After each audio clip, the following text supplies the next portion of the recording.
Nesse vídeo nós vamos dar os primeiros passos no desenvolvimento de plugins para o WordPress. Mesmo que você nunca tenha sequer imaginado em desenvolver um plugin, vai descobrir que isso não é um bicho de 7 cabeças. Vem comigo até o final desse vídeo, que hoje a gente vai iniciar a nossa jornada no desenvolvimento de plugins.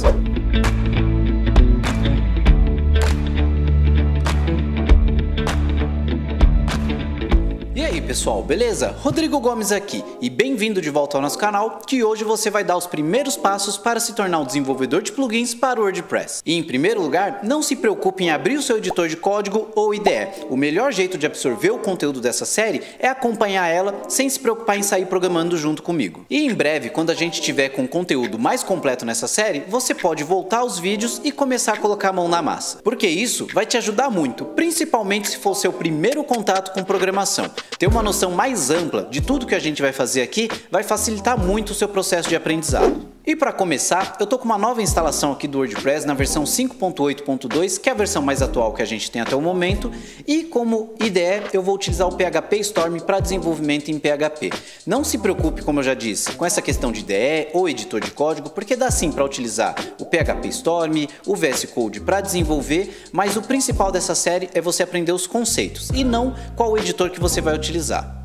E lembrando também que tudo que a gente vai fazer aqui vai ser em ambiente de teste, ambiente de desenvolvimento. Nunca faça isso em um site real que você tem em produção. Então eu vou deixar um link aqui na descrição de um tutorial que eu tenho para te ensinar a instalar o WordPress no seu computador com LocalWP para poder criar um ambiente de desenvolvimento. Isso para quem utiliza Windows. Para quem utiliza Linux, eu também tenho uma playlist aqui que ensina a fazer a instalação do WordPress num ambiente com Docker. E agora que nós já demos todos os avisos, vamos começar a falar de WordPress.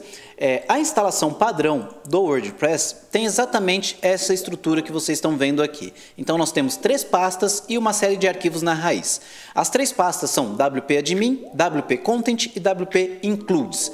A principal que a gente vai trabalhar é a WP Content, onde fica todo o conteúdo de fato do site. Plugins, temas, uploads, atualizações e, no caso, todo esse restante aqui são os arquivos que você nunca deve mexer no WordPress, porque faz parte do seu core, do seu núcleo. Então, esses arquivos aqui, toda vez que tem uma atualização do WordPress, eles são sobrescritos. E entre todos esses arquivos, o único que a gente pode alterar é o WP Config, que é onde ficam as configurações do seu WordPress. Então, abrindo o WP Config aqui, a gente tem, por exemplo, na versão mais simples aqui dele, as configurações de banco de dados e algumas outras configurações. O que você pode fazer, por exemplo, nesse início para desenvolvimento com WordPress, eu já deixei aberto aqui a documentação e a gente tem a parte de depuração de código, ou seja, a gente tem algumas configurações que podem ser inseridas nesse arquivo de configuração para ajudar a depurar o código. Enquanto você está desenvolvendo um plugin, é muito importante você saber depurar o código para identificar os erros que estão acontecendo durante o desenvolvimento. Então já vou copiar essas regras aqui para o nosso WP Config. Então, adicionar essas definições aqui.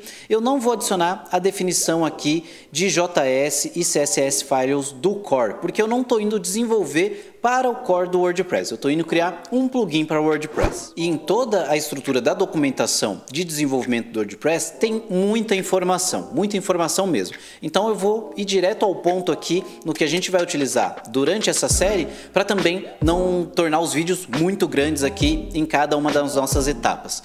Nesse caso aqui eu também vou deixar os links de tudo que a gente passar para vocês poderem consultar depois. Então beleza, já copiei aqui essas definições, posso fechar meu arquivo de configuração, vou voltar aqui no meu WordPress, vou dar uma atualizada, tá tudo ok. Na instalação de plugins, eu deixei apenas um plugin que vai ajudar a gente também no processo de desenvolvimento, que é o Query Monitor. Esse plugin ele é muito bom porque ele auxilia a gente em vários tipos de informação durante as consultas que estão sendo feitas no nosso site em WordPress. Então mais para frente eu vou falar dele, mas inicialmente a gente só tem ele como plugin instalado no site até o momento.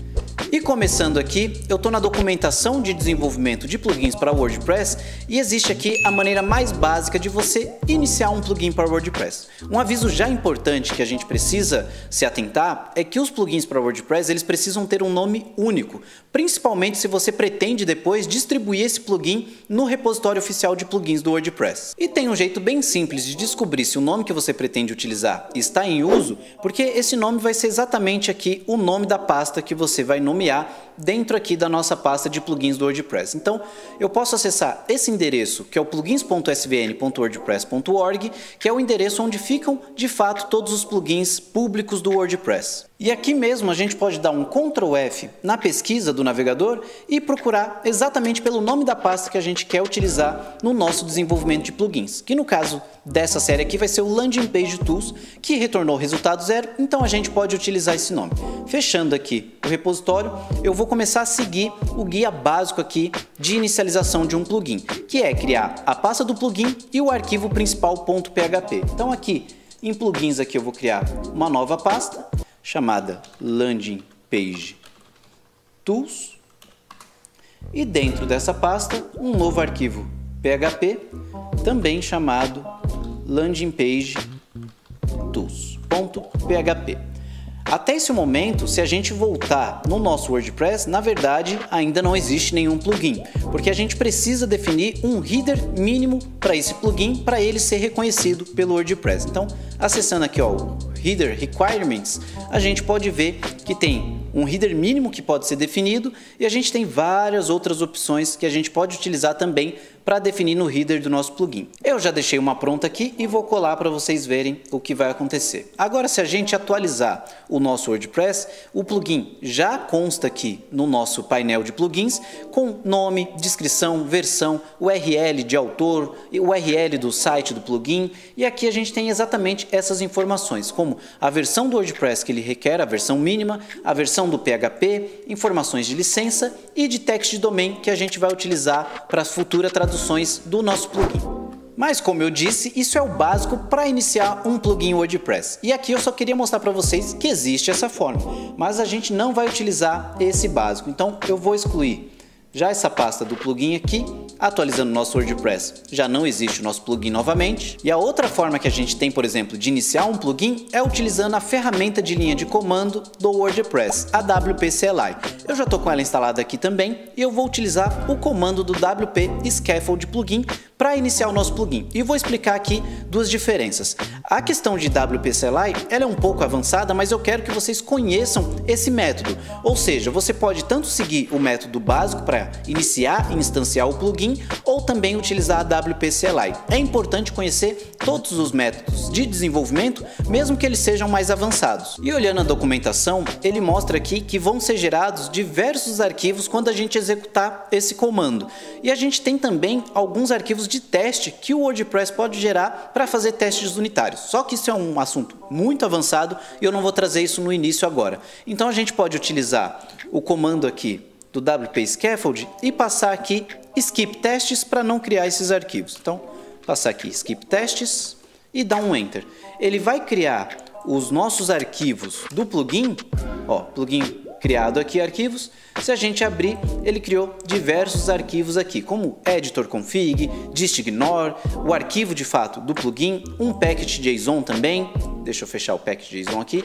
E o nosso arquivo aqui tem aquela mesma estrutura que a gente pode nomear tudo agora. Então, voltando aqui, o nosso plugin de novo já está aparecendo no painel. Então, já ajustei todos os detalhes do nosso header aqui e eu quero falar de mais um arquivo que é criado junto do comando WP Scaffold, que é o .distignore. Para que vai servir esse arquivo? Ele vem com um monte de informações aqui que por enquanto vocês não precisam necessariamente entender, mas ele vai ser utilizado por um outro comando que a gente tem na WP CLI, que é o WP distarchive. Quando eu rodar esse comando aqui, o que ele vai fazer para a gente? Ele vai criar um arquivo de compilação do nosso plugin, ou seja, um arquivo zip que contém apenas os arquivos de distribuição que é necessário para alguém fazer a instalação desse plugin. Então, depois que você desenvolveu, o arquivo que você envia do plugin final não contém tudo que você utiliza no ambiente de desenvolvimento. E esse distignore aqui, junto com o comando WP distarchive, ajuda a gente a automatizar esse processo, podendo fazer isso de uma forma muito mais rápida.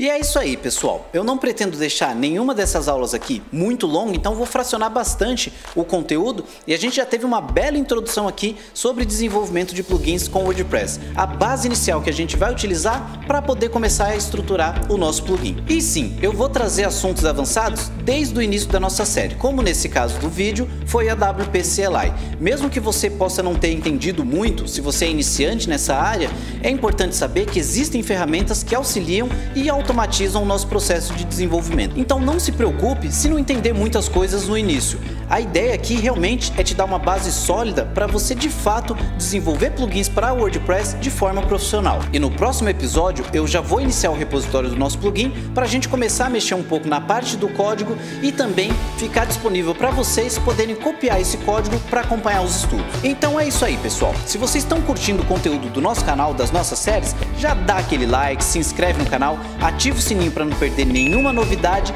que eu te espero no próximo vídeo. Meu muito obrigado e até a próxima. Valeu!